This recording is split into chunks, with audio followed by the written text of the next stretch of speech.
L'invité du jour.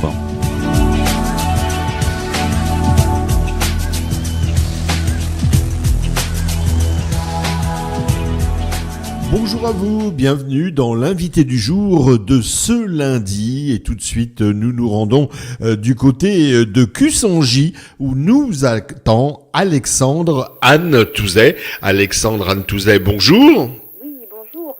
Vous êtes donc auteur, hein, vous venez de publier votre premier roman, il est sorti fin août, hein, début septembre, ça s'appelle L'air, le refuge des héritiers. Apparemment, L'air, ça sera d'ailleurs le premier volume d'une trilogie. On va en parler dans un instant, Alexandra Anne Touzet. Comment êtes-vous venue à l'écriture, à publier ce premier roman ? Alors tout d'abord merci beaucoup de me recevoir. Alors ce roman en fait je l'ai pas du tout prévu. Oui. C'est une vraie surprise.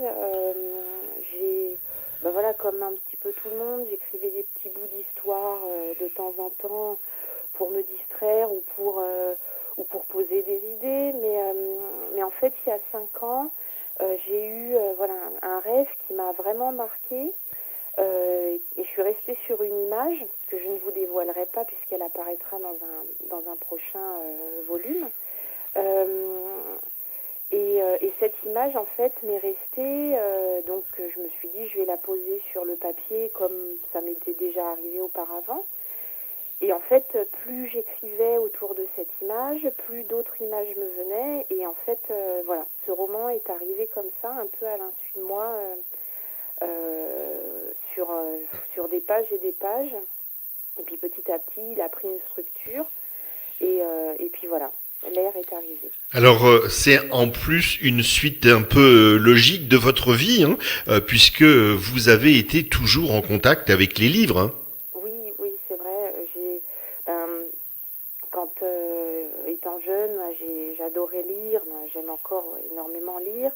Et puis j'ai fait, dans la logique des choses, des études de lettres jusqu'en maîtrise. Ensuite, j'ai fait un DESS d'application informatique en alternance dans une maison d'édition. Mmh. J'ai commencé ma carrière dans l'édition. Et puis voilà, après au quotidien, j'écrivais des petits, voilà, comme je vous le disais, des petits bouts d'histoire. Ouais. Et c'est un atelier d'écriture qui a été le déclencheur, c'est ça ? Voilà, oui, j'ai eu cette rencontre tout à fait inattendue et qui m'a vraiment été d'un soutien énorme. Où il y a 1 an, l'écrivaine libanaise Salma Kodjok a posé ses valises à Tanlay, donc juste à côté de chez moi. Et puis je me suis dit, je vais oser, je pousse les portes de cet atelier. Et voilà, avec beaucoup d'appréhension, parce que c'était la première fois que je dévoilais mes écrits devant d'autres personnes que mes proches. Donc voilà, et ça s'est très bien passé. J'ai vu que ce que je pouvais écrire de manière intuitive, sans intellectualiser, pouvait être très bien reçu. Donc ça m'a donné confiance et puis et du coup j'ai pu reprendre mon manuscrit en déverrouillant certaines choses et en me laissant davantage aller et voilà. Ainsi est né donc L'air, hein, le volume 1 de cette trilogie Le refuge des héritiers. On peut qualifier ce roman de fantastique ? Alors ce premier roman, le qualifier uniquement de fantastique, c'est un petit peu restrictif parce que on s'attend, quand on parle d'un roman fantastique, d'une intrigue très soutenue, de beaucoup de rebondissements. Sauf que dans L'air, en fait, je pose mes personnages et je les pose comme des personnages ordinaires. Seulement, ils ont des particularités qui les enferment un peu dans des secrets qu'ils ont du mal à vivre. Et en fait, c'est la rencontre qui va leur permettre de se libérer de tous ces secrets, de l'appréhension de ce qu'ils sont. Et en fait, en allant vers d'autres, ils vont aller vers eux. Il y a aussi une histoire d'amour là-dedans. Oui, il y a une histoire d'amour qui fait partie justement de cette rencontre et de cette découverte de soi Et voilà, dans l'air, les personnages ne se rendent pas compte à quel point cette rencontre est décisive pour eux. Alors dans l'air, il y a les aventures de cette jeune femme, discrète, solitaire, qui s'installe dans une forêt bien mystérieuse. Elle y rencontre le fils d'un bûcheron. Cette jeune femme solitaire, discrète, c'est vous ? Non, en fait, tous les personnages, j'ai injecté un peu de moi, un peu de ces... C'est des morceaux de gens, de moments que j'ai vécus, mais c'est pas moi dans mon entièreté. Alors là, c'est un véritable défi parce que beaucoup d'auteurs qui se lancent sortent un ouvrage. C'est le premier volume d'une trilogie, carrément. Voilà. Alors, en fait, quand l'histoire m'est venue, elle m'est venue dans sa globalité. Et quand j'ai commencé à l'écrire, à réécrire, à chaque fois des détails s'ajoutaient, et c'était trop long pour un seul roman, et je j'avais pas envie de couper. Ça me paraissait tellement important. Puis en fait, les personnages secondaires aussi, quand j'ai commencé à les travailler, ils avaient des choses à dire, et je voulais pas leur enlever ça. Je voulais vraiment laisser prendre le temps, en fait, de poser toute cette histoire. Elle m'est venue, ça fait 5 ans que je travaille dessus. Et je me suis dit, tout ce temps-là, je vais le proposer, et puis l'accueil est plutôt bon, donc ça me fait plaisir. Ouais, le premier volume, c'est l'air, le second et le troisième, ça sera l'eau et le feu, non ? Ah oui, tout à fait, et dans cet ordre-là. D'accord, donc ce sont les 3 éléments. Voilà. Alors, vous écrivez, paraît-il, beaucoup la nuit. Voilà, j'ai un travail, une vie de famille, 2 petites filles qui ont 5 et 8 ans, et qui demandent de la disponibilité, et écrire c'est important, ça me fait vraiment du bien, et tous ces personnages, quand je reviens dans mon manuscrit, je suis heureuse de les retrouver, mais je veux pas que ce soit à l'insu de ma vie de famille. Et donc je prends sur mes quelques heures de sommeil, un peu le soir, un peu le matin très tôt, pour pouvoir tout mener sans me faire trop de violence non plus. Alors ça veut dire que ces personnages, ils vivent la nuit ? Certains oui, ouais. Mais ils profitent aussi de la lumière du jour, et puis c'est un clair-obscur en fait. On a pu vous rencontrer du côté d'Herville-Châtel pour la foire aux livres. Vous avez fait également les médiévales de Tonnerre.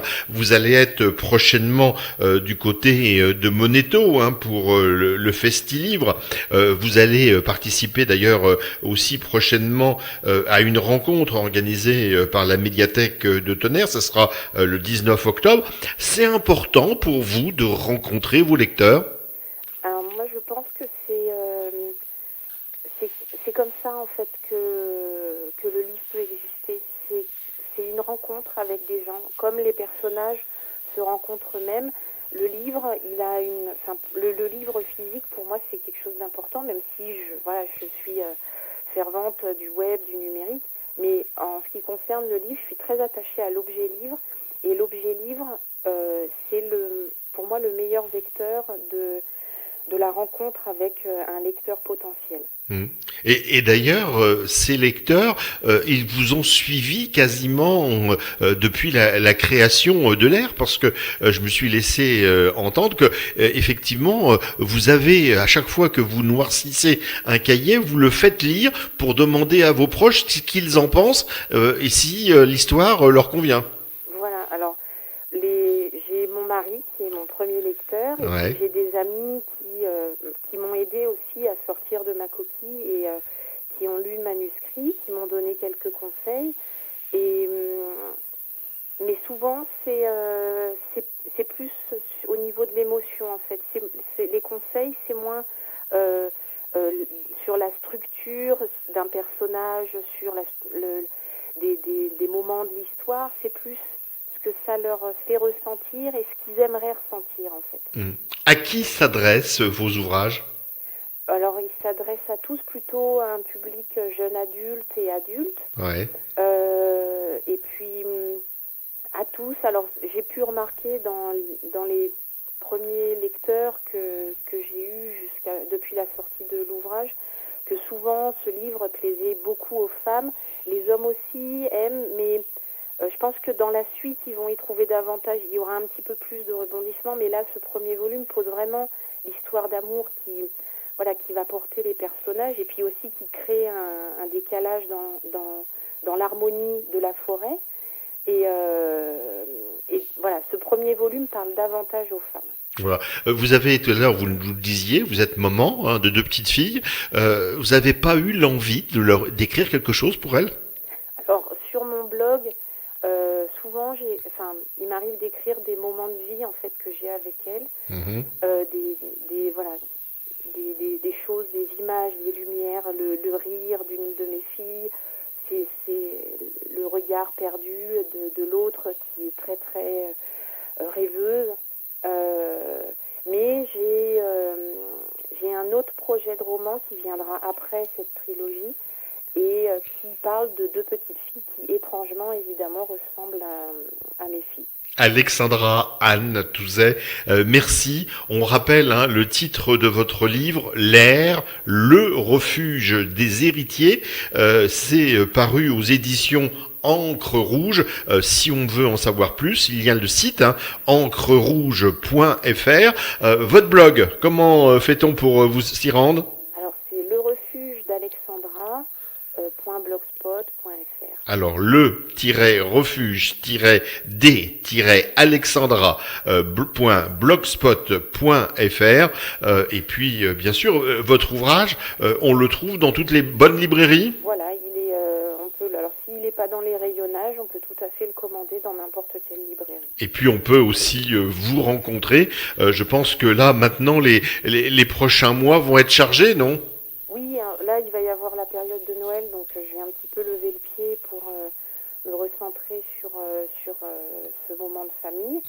Et puis voilà, à partir du début d'année, on va reprendre les salons, les rencontres littéraires avec grand plaisir. Merci à vous, Alexandra Anne Touzet. Très bonne journée, au revoir. À vous aussi, merci, au revoir. L'invité du jour.